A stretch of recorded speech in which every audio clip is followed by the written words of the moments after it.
प्रशांत पटेल, मैं अपने मूल सवाल पर आता हूं। आज की सख्ती अच्छी, मैं तो उस विचार का हूं कि 2-4-6 को जेल भी भेज देते तत्काल, वो और अच्छा होता। खैर चलो, बाद में जेल जाएं। और जो भी अधिकारी लीपापोती करने की कोशिश करे घटना घट जाने के बाद, उसको भी इसमें नेम्ड करना चाहिए, वहां के डीएम को भी इसमें नेम्ड करना चाहिए था। लेकिन मेरी बड़ी चिंता ये कि बड़ी घटना घटने के बाद जितना धरती कांपती है, वो कंपन बड़ी जल्दी फिर खत्म भी हो जाता है। क्या फिर वो सब कुछ यथावत चलने लगता है? वही घोड़े वही मैदान नहीं। अधिकारी भी बड़ा चतुर होता है, कर्मचारी सरकारी, वो कहता भैया अभी कुछ दिन रुक जाओ, अभी गर्मी ज्यादा है, महीना 15 दिन ठंड रखो, सब कर देंगे, सब हो जाएगा, डोंट वरी, अभी थोड़ा सख्ती चल रही है, रुक जाओ। नहीं, ये वैसे मामला हो जाता है जैसे रूट निकल लग गया वीआईपी, सब ट्रैफिक ठीक हो गया, लेकिन कितनी देर के लिए? जैसे ही रूट हटा ट्रैफिक और कोलैप्स कर जाता। नहीं, क्योंकि वहां जो तैनात था अधिकारी, सिपाही, पुलिस का दरोगा, सीओ, वो तो अपना चाय नाश्ते के लिए फिर निकल ही गया गाड़ी में। तो आपने इलास्टिक की तरह किसी चीज को खींचा, प्रेशर बिल्डअप हुआ, इलास्टिक जब छोड़ी तो चीजें फिर वहीं पहुंच गई। वो कैसे रुके? प्रशांत पटेल जी, अमिताभ जी नमस्कार। नमस्कार। बिल्कुल सही बात आपने कही है। इस तरह के जो नकारा अधिकारी हैं, पुलिस वाले हैं, इनसे कोई जीरो सहानुभूति होनी चाहिए। मेरी तो जीरो सहानुभूति है, ना ही मैं इनको कोई डिफेंड करना के बैठता हूँ, ना ही मैं इनका कोई प्रवक्ता हूँ। जिन लोगों पर कार्रवाई हुई, आपने ठीक कहा, ऐसे लोगों को जेल भी भेजा जाना चाहिए, लेकिन उस पर कानूनी प्रावधान भी देखना पड़ेगा कि अगर प्रोविजन बनेगा तो शायद जेल भी भेजा जाएगा, विभागीय कार्रवाई भी होगी और इन पर कड़ी कार्रवाई हुई। और इस तरह की कार्रवाई बाकी अन्य मामलों में भी हो रही है और आगे भी होगी।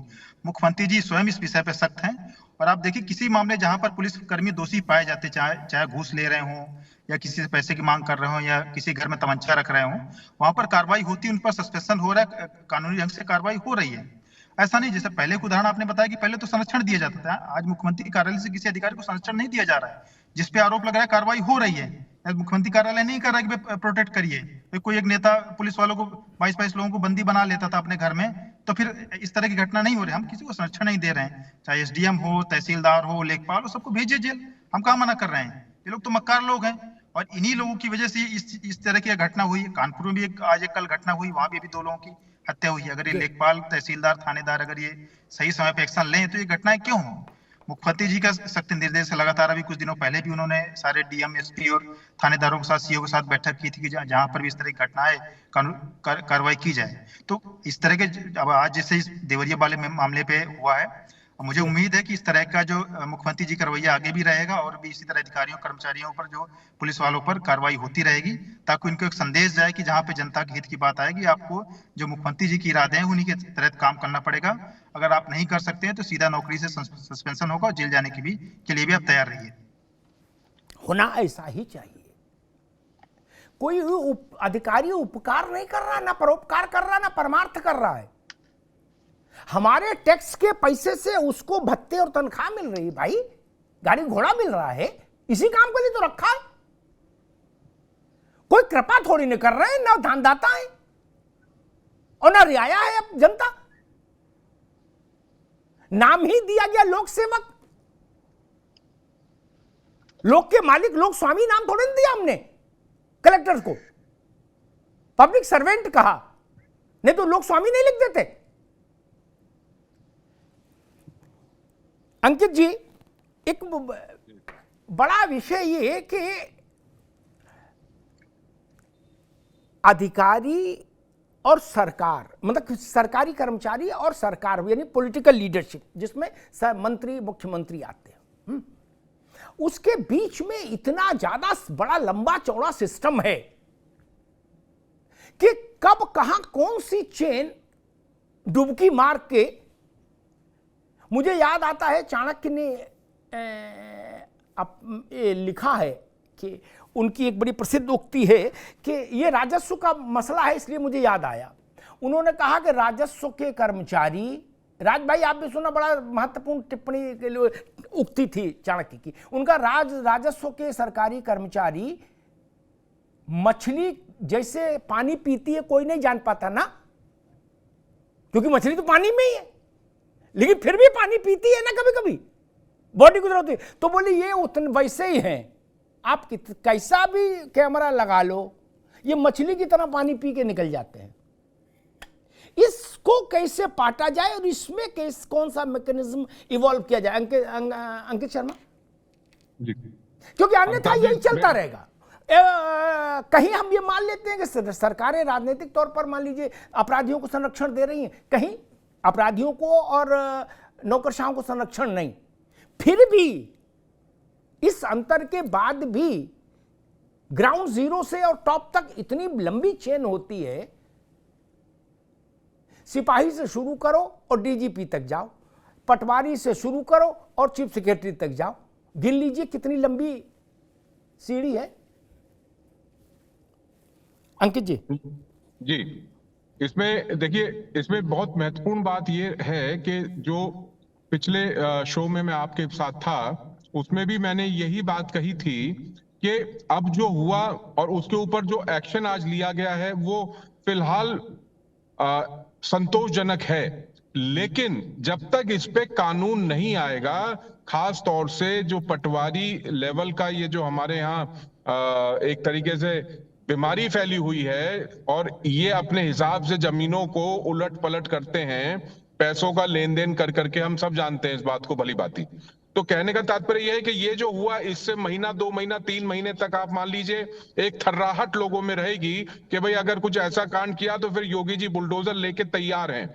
और आपको ये भी आज आप जैसे जानते हैं कि घटना में खुद योगी जी ने भारतीय जनता युवा मोर्चा के एक पदाधिकारी के घर पे बुलडोजर चलवाया है, जो ये बिल्कुल साफ दिखाता है कि पारदर्शिता योगी सरकार में कितनी है और पिछली सरकारों में कितनी रही है। लेकिन फिर वही बात, कानून बनना पड़ेगा, सख्त पटवारी कानून इस देश से हटाना पड़ेगा, संसद को नया कानून लाना पड़ेगा, अन्यथा इसका और कोई विकल्प मुझे तो नजर नहीं आता है। जी, राज शर्मा जी, एक व्यवहारिक चीज है राजनीति से अलग हटके, पार्टी पॉलिटिक्स से, मैंने देखा सरकारी कर्मचारी और अधिकारी क्या करते हैं, आप लोगों को भी वास्ता पड़ा होगा कि जब ऊपर से सख्ती ज्यादा हो, क्या चाहे सरकार से या उन्हीं के डिपार्टमेंट का कोई बड़ा हाकिम, तो वो अपने रिश्वत का रेट डबल ट्रिपल कर देते हैं। जो आता है दीन दुखी वाला, उससे कहते देख नहीं रहे हो कैसी हाय हाय मची है, अब 10,000 में नहीं होगा, रिस्क है भाई, अब 50,000 लगेंगे। नहीं राज शर्मा जी, आप बिल्कुल बात सही कह रहे हैं। ये मेरा व्यक्तिगत जो मेरा अपना अनुभव है जमीन का, वो बता रहा हूं, ये किताब में कहीं नहीं लिखा मिलेगा, ना कोई इसको मानेगा टीवी पे, लेकिन सच्चाई है, ये मैं जानता हूं जी। 100% ये सब अनुभव यही चल रहा है। मेरा एक मानना है कि मान लो कोई काम लेखपाल कर सकता है और वो अगर नायब तहसीलदार तक अपने कानगो तक फाइल भेजता है, मुझे डर दिखाकर उस पर भी कार्रवाई होनी चाहिए।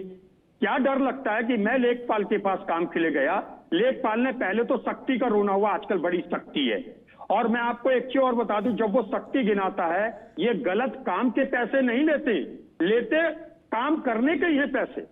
लेकिन सबसे बड़ी दिक्कत क्या है कि अगर मुझे डर रहता है कि अगर लेखपाल ने काम नहीं किया तो ये नायब तहसीलदार को पहुंच जाएगा, मुझे लगता है 5 के 25 देने पड़ेंगे, और नायब तहसीलदार ने नहीं किया तो तहसीलदार ने नहीं किया तो एसडीएम।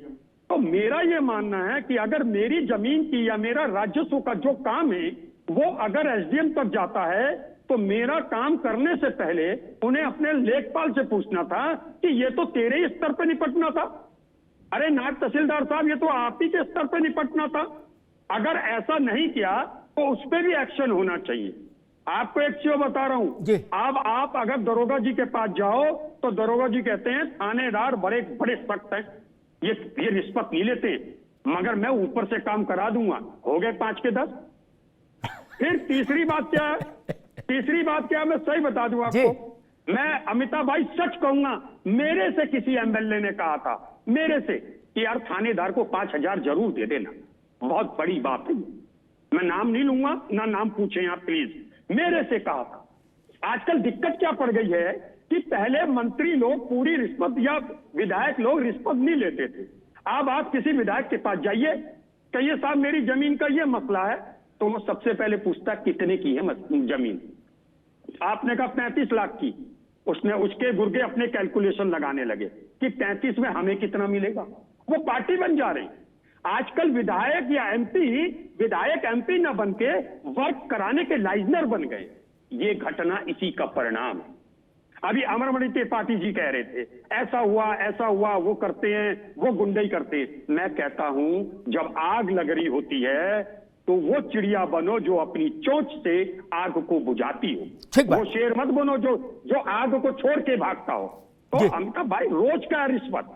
और मैं आज एक और बात कहूंगा कि मैं किसी को भी, मैं नकारात्मक बातें कम पसंद करता हूं।